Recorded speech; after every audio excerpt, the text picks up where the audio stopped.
Hello बच्चों, आपका हमारे चैनल ITI हब में स्वागत है। आज हम इलेक्ट्रिकल मशीन के कुछ इम्पॉर्टेंट क्वेश्चंस डिस्कस करेंगे जो कि आपके टेक्निकल एग्ज़ाम के लिए बहुत इम्पॉर्टेंट है। अगर आप मेरे चैनल पर नए हैं तो प्लीज़ मेरे चैनल को लाइक करिए, शेयर करिए एंड सब्सक्राइब करिए, जिससे आपकी तैयारी अच्छे से हो सके। चलिए पहला क्वेश्चन देखते हैं। कह रहा है the direction of induce EMF in a generator is given by.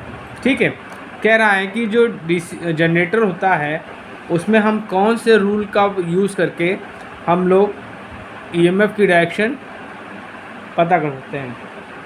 Fleming के राइट हैंड रूल से, right hand thumb rule, Fleming left hand rule, corkscrew rule. तो बच्चों याद रखिएगा, जो आपका DC जनरेटर होता है, ठीक है, DC जनरेटर में हम लोग Fleming right hand rule use करते हैं। Fleming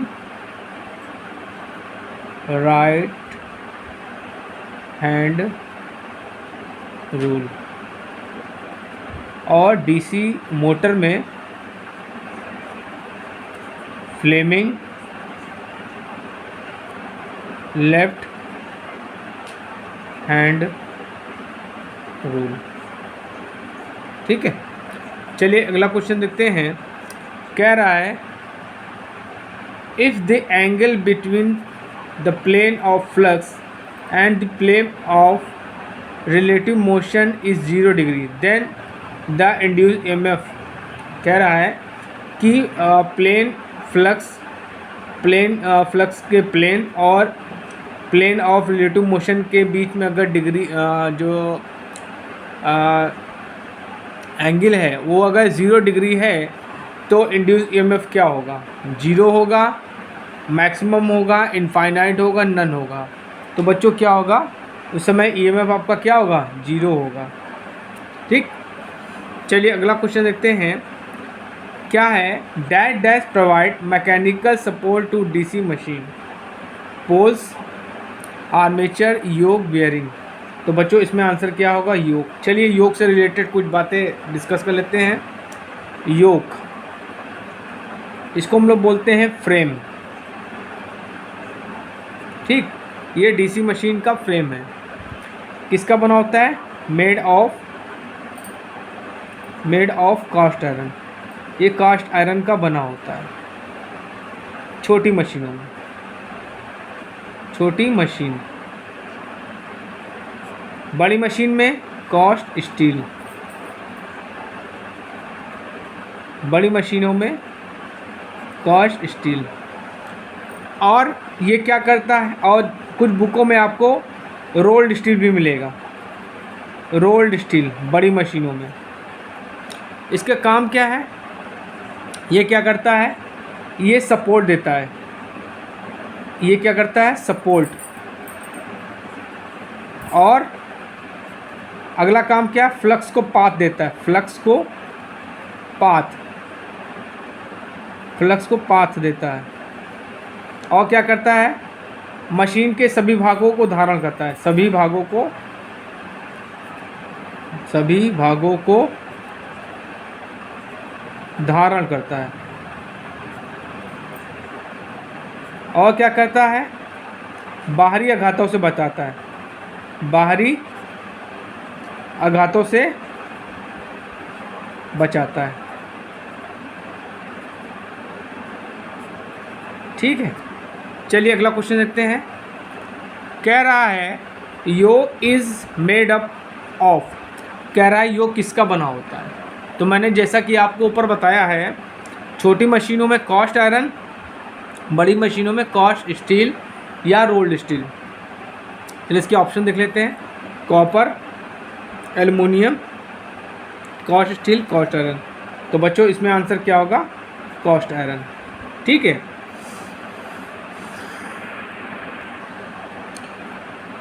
the generation of EMF takes place in of a DC machine. ठीक है, कह रहा है कि जो आपका EMF होता है वो किस में होता है? आर्मेचर में होता है, वाइंडिंग में होता है, फील्ड वाइंडिंग में होता है, पोल कोर में होता है, इंटरपोल्स में होता है। तो बच्चों इसमें आंसर क्या होगा, आर्मेचर वाइंडिंग। ठीक है, देखिए क्या होता है, जो आपका ईएमएफ होता है ये हमेशा क्या होता है, एसी होता है, हमेशा एसी होता है। ठीक है, और इस एसी को डीसी में कन्वर्ट करने के लिए, एसी टू डीसी, हम लोग किसका प्रयोग करते हैं, कम्यूटेटर का। किसका, कम्यूटेटर का। कम्यूटेटर बना किसका होता है, हार्ड रॉक कॉपर का बना होता है, कॉपर। ठीक, ये क्या करेगा, ये किस में, एसी में डीसी में कन्वर्ट कर, एसी को डीसी में किस में, जनरेटर के केस में करेगा। मोटर के केस में डीसी टू एसी करता है। अब इसको क्या करते हैं, मैकेनिकल रेक्टिफायर भी कहते हैं, mechanical rectifier.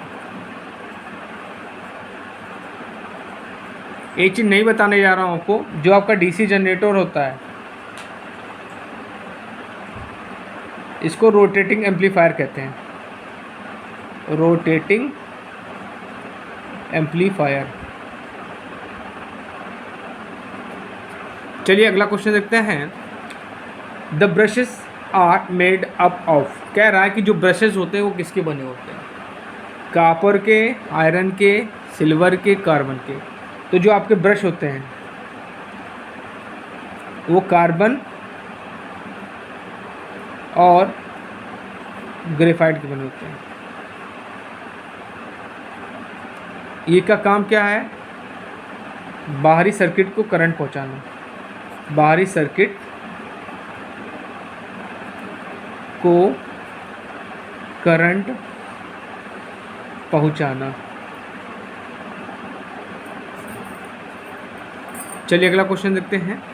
A DC machine having dash dash pole has 4 magnetic circuit. इसमें पहला ऑप्शन दिया 8, 2, 4, 16, तो इसमें आंसर क्या होगा, 4।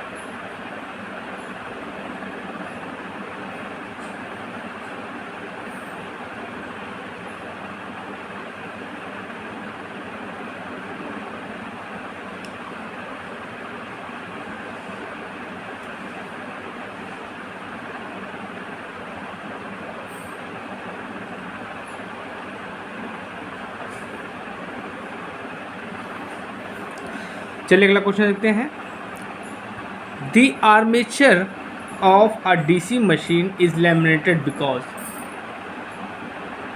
डीसी मशीन के आर्मेचर को हम लोग लैमिनेट क्यों करते हैं, to reduce hysteresis losses, to reduce eddy current losses, to reduce copper losses, to reduce mechanical losses. तो देखिए इसमें तो आंसर आपका क्या होगा, एडी करंट लॉसेस। ठीक है, इसमें तो आंसर क्या होगा, एडी करंट लॉसेस को दूर करने के लिए हम लोग लैमिनेट करते हैं, लैमिनेशन।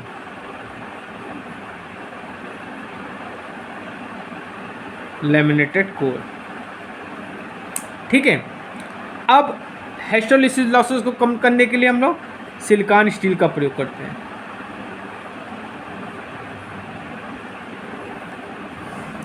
अब देखिए जो आपकी आर्मेचर कोर होती है,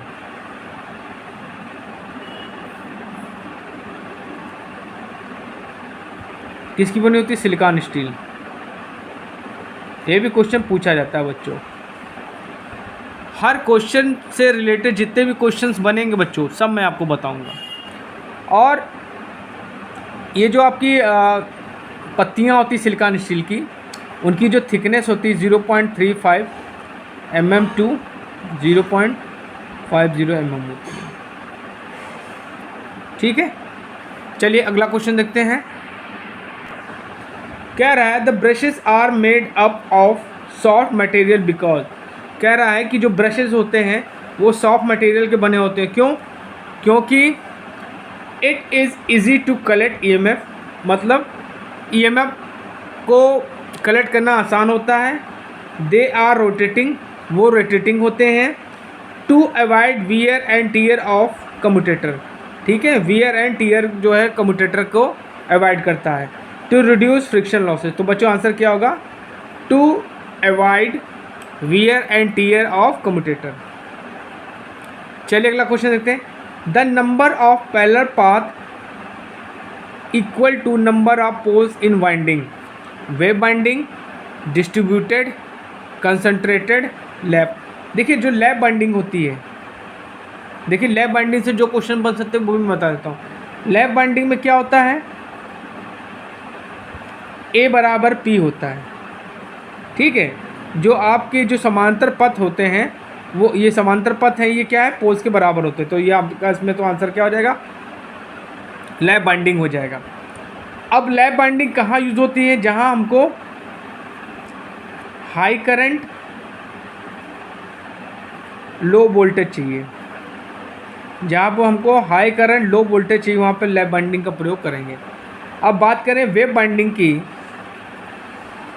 तो वेव बाइंडिंग में क्या होता है, A बराबर 2 होते हैं।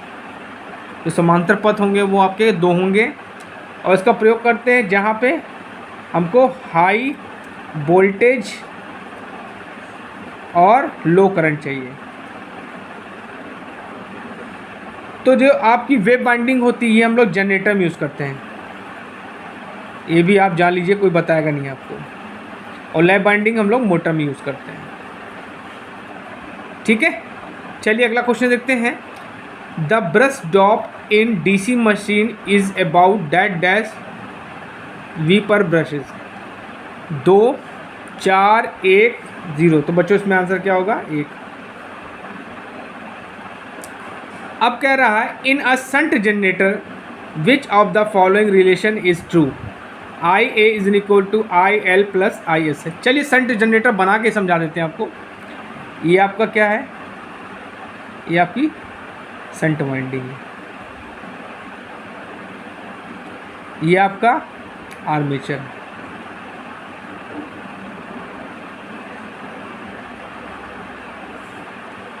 और ये आपका लोड है।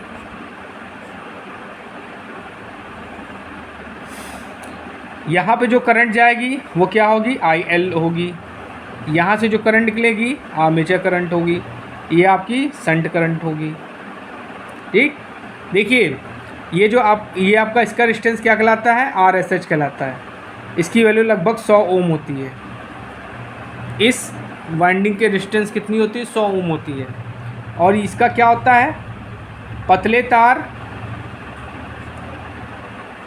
ज़्यादा टर्न होते हैं,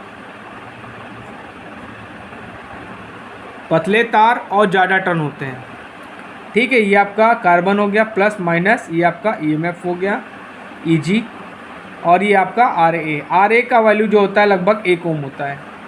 अब यहाँ पे अगर हम क्या लगाएं, अगर यहाँ पे देखें जो आपकी आर्मेचर करंट है 2 भागों में बट हो रही हो, तो यहाँ पे क्या हो जाएगा, IA is equal to ISH plus IL। तो बच्चों आपका ये ऑप्शन बिल्कुल सही है, ठीक।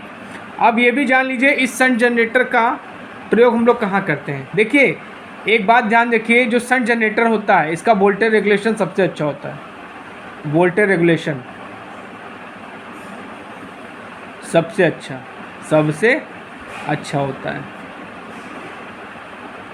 इसका कहाँ प्रयोग करते हैं, इलेक्ट्रोप्लेटिंग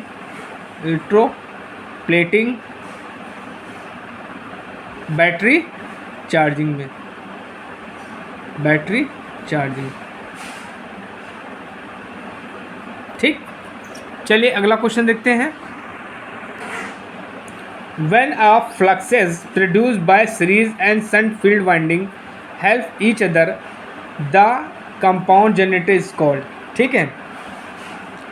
कह रहा है कि जब फ्लक्स जो है प्रोड्यूस होते हैं सीरीज और शंट वाइंडिंग से, एक दूसरे की मदद करते हैं, मतलब जो आपका टोटल फ्लक्स हो जाएगा वो क्या होगा, I phi SH plus phi S, मतलब जो टोटल फ्लक्स होगा इन दोनों फ्लक्स का सम होगा, ठीक है।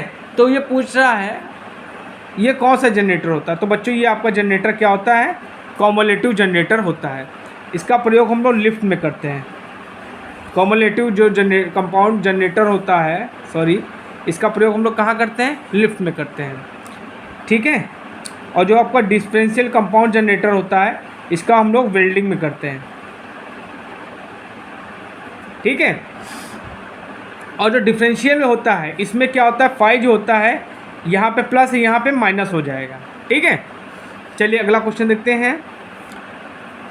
The back EMF in a rotor is due to, ठीक है, generation action, motoring action, reverse action, none of the. तो जो मोटर में बैक ईएमएफ होता है क्या होता है, मोटरिंग एक्शन के कारण होता है। ठीक है, जो आपका ईएमएफ की वैल्यू होगी V equal to EB plus IA RA होगी। ठीक है, और इसकी जो डायरेक्शन होती है इस सप्लाई वोल्टेज के अपोजिट होती है। ठीक है, इसका जो डायरेक्शन होगा इस सप्लाई वोल्टेज के अपोजिट होगी। ठीक, चलिए अगला क्वेश्चन देखते हैं। The condition of maximum power develop in a DC motor is EB is equal to V, EB is equal to 0.5 volt, V equal to 0.5 EB। देखिए जो कंडीशन क्या होती है, कंडीशन ये होती है कि V equal to by 2 equal to EB होता है। मतलब बैक ईएमएफ की वैल्यू जब सप्लाई वोल्टेज की आधी हो जाए तो उस समय समझ लीजिए, मैक्सिमम पावर डेवलप होगी। ठीक है, इसी को उन्होंने क्या कर दिया है, EB इक्वल टू 1/2 को सॉल्व करोगे तो क्या आएगा, 0.5 आएगा V। ठीक है, तो ये भी सही है, ये भी सही है, तो इस हिसाब से ये सही है। ठीक है, चलिए अगला क्वेश्चन देखते हैं। That does rotor is permanently short circuited, क्या है, ring slip ring, wound, squirrel cage, cup type. तो बच्चों इसमें आंसर क्या होगा, स्क्वायरल केज। चलिए अगला क्वेश्चन देखते हैं। The value of slip is at start 0, infinite, 100, 1। चलिए इसको आपको विस्तृत रूप से बताते कैसे 1 आएगा। ठीक है, देखिए हम लोग जानते हैं S इक्वल टू क्या होता है, NS minus NR upon NS होता है। ठीक, अब अगर आपका रोटर स्टैंड स्टिल कंडीशन में, rotor is on stand still, जब रोटर स्टैंड स्टिल में है तो NR की वैल्यू क्या होगी बच्चों, 0 होगी। तो यहाँ पे पुट करिए तो क्या हो जाएगा, NS माइनस 0 अपॉन NS। तो NS इक्वल टू क्या होता है, NS upon NS that is 1। तो stand still condition pay slip की वैल्यू क्या हो गई, 1 हो गई। ठीक है, तो ये आपका 1 आंसर बिल्कुल सही है। अब बच्चों जो NS होता है इसकी वैल्यू होती है 120 F/P। ये क्या आपका रोटेटिंग मैग्नेटिक फील्ड जो उत्पन्न होता है इंडक्शन मोटर में, उसकी स्पीड है। ठीक है, यहाँ से अगर हम लोग फ्रीक्वेंसी की बात करें तो क्या हो जाएगा, PNS अपॉन 120। इससे रिलेटेड बच्चों क्वेश्चन पूछे जाते हैं, तो ये फॉर्मूले आपको जो पता होना चाहिए। ठीक है, चलिए अगला क्वेश्चन देखते हैं। For a 6 pole 50 hertz induction motor, ठीक है, चलिए न्यूमेरिकल आ गया। The full load speed is इतना, hence full load slip is.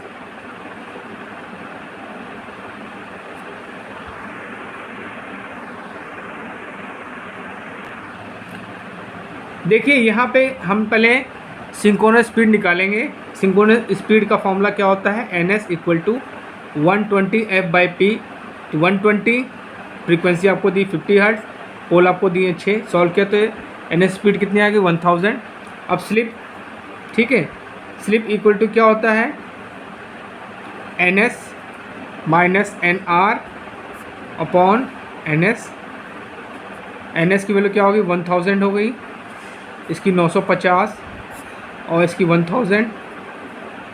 ठीक है, तो इसको घटाएंगे 50/1000 आएगा, एक कैंसिल हो गया, तो ये आपका आ जाएगा 0.5।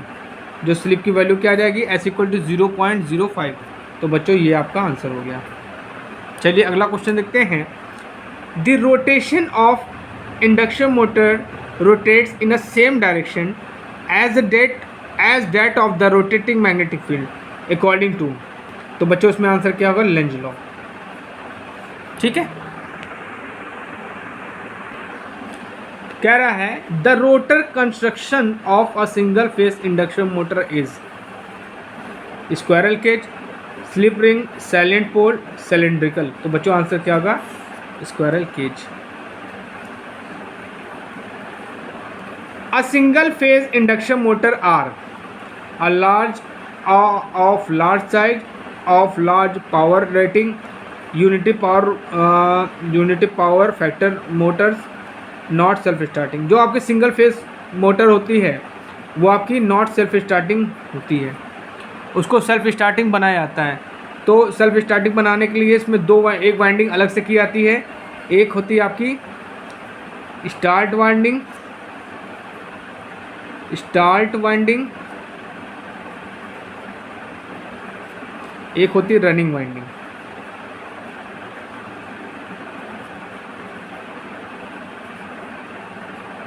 ठीक है, तो इसमें सिंगल फेज इंडक्शन मोटर में अलग से वाइंडिंग की जाती है जिससे ये सेल्फ स्टार्टिंग बनती है। और सेल्फ स्टार्टिंग के लिए हमको 2 मैग्नेटिक फील्ड कम से कम चाहिए होते हैं, इसलिए हम लोग 2 वाइंडिंग करते हैं।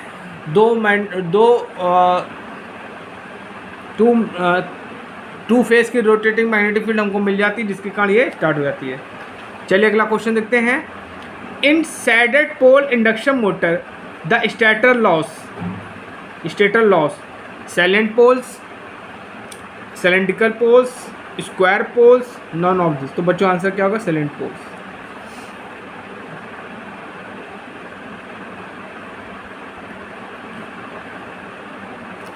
The direction of rotation of the shaded pole induction motor is clockwise from non-shaded part to shaded part of pole, counter clockwise। तो बच्चों आपका बी ऑप्शन बिल्कुल सही है। The efficiency of shaded pole motor is high, moderate, very low, 0। तो बच्चों क्या होगा? very low। In a capacitor start motor, the phase angle between starting winding current and main winding current is nearly, ठीक है, 30 degree. क्या कह रहा है कि जो कैपेसिटर स्टार्ट मोटर होती है उसमें फेज जो एंगल होता है स्टार्टिंग वाइंडिंग करंट और मेन वाइंडिंग करंट के बीच में कितना होता है? 30 डिग्री होता है, 60 डिग्री होता है, 90 डिग्री होता है, 0 डिग्री। तो बच्चों आंसर क्या होगा? 90 डिग्री होता है। ठीक है, चलिए अगला क्वेश्चन देखते हैं। The range of speed of salient pole synchronous motor is above 500 rpm, above 1000 rpm, 125 to 500 rpm, none of these। तो बच्चों इसमें आंसर क्या होगा? 125 से 500 rpm। चलिए अगला क्वेश्चन देखते हैं। Dash rotor construction is used for turbo alternator, non salient, squirrel cage, slip ring. तो बच्चों आंसर क्या होगा? Non salient. चलिए अगला क्वेश्चन देखते हैं। This synchronous motor always run at dash speed, synchronous speed, sub synchronous speed, more than synchronous, none. तो जो आपकी सिंक्रोनस मोटर होती है, देखिए सिंक्रोनस मोटर के बारे में कुछ पॉइंट्स आपको हम बता देते हैं। जो आपकी सिंक्रोनस मोटर होती है,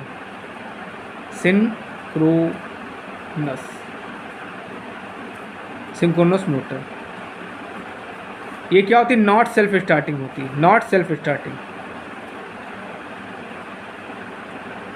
इसको सेल्फ स्टार्टिंग बनाने के लिए हम लोग डैम्पर वाइंडिंग का प्रयोग करते हैं। किसका? Damper winding. इसका प्रयोग क्या है? इसका प्रयोग हम लोग पावर फैक्टर इंप्रूवमेंट के लिए करते हैं। पावर फैक्टर इम्प्रूव के लिए हम लोग सिंक्रोनस मोटर का प्रयोग करते हैं। ठीक है, और जो इसकी स्पीड होती है वो क्या होती है? सिंक्रोनस स्पीड होती है, और जिसकी वैल्यू होती है NS = 120 F/P, जहाँ पे आपकी फ्रीक्वेंसी है F, P आपका पोल्स है और ये आपकी सिंक्रोनस स्पीड है। चलिए अगला क्वेश्चन देखते हैं।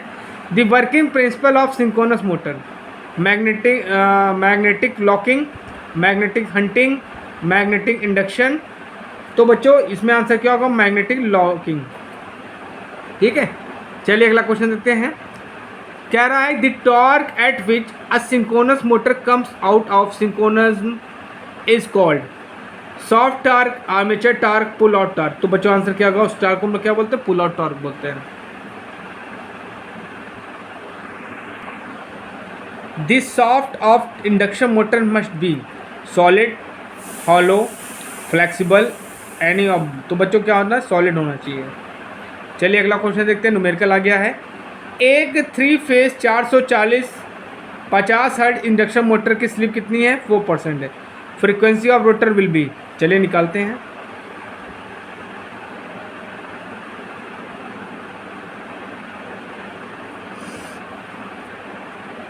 यहाँ पे फ्रीक्वेंसी आपको कितनी दी है? 50 हर्ट्ज।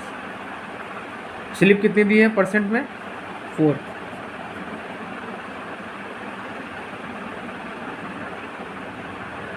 तो कैसे निकलेगा?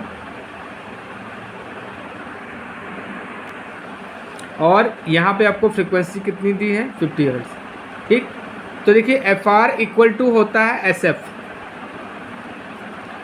ठीक है, FR मतलब ये आपका क्या? रोटर की फ्रीक्वेंसी है, स्टेटर की फ्रीक्वेंसी है। स्लिप कितनी दी है? तो 4% मतलब कितना हुआ? तो 0.4। तो 0.04 इंटू 50 कर दीजिए आप, तो कितना हो जाएगा? 20। तो कितना आ जाएगा आपको फ्रीक्वेंसी? 2 हर्ट्ज। ये आपका 2 हर्ट्ज बिल्कुल सही है। चलिए अगला क्वेश्चन देखते हैं। The efficiency of induction motor is about 100%, 80 से 90%, 50 से 60। तो जो इंडक्शन मोटर होती है उसकी जो इफिशियंसी होती है ईटा, वो कितनी होती है? 80 से 90% होती है। और इंडक्शन मोटर को हम लोग डायनेमिक ट्रांसफार्मर बोलते हैं। Dynamic transformer.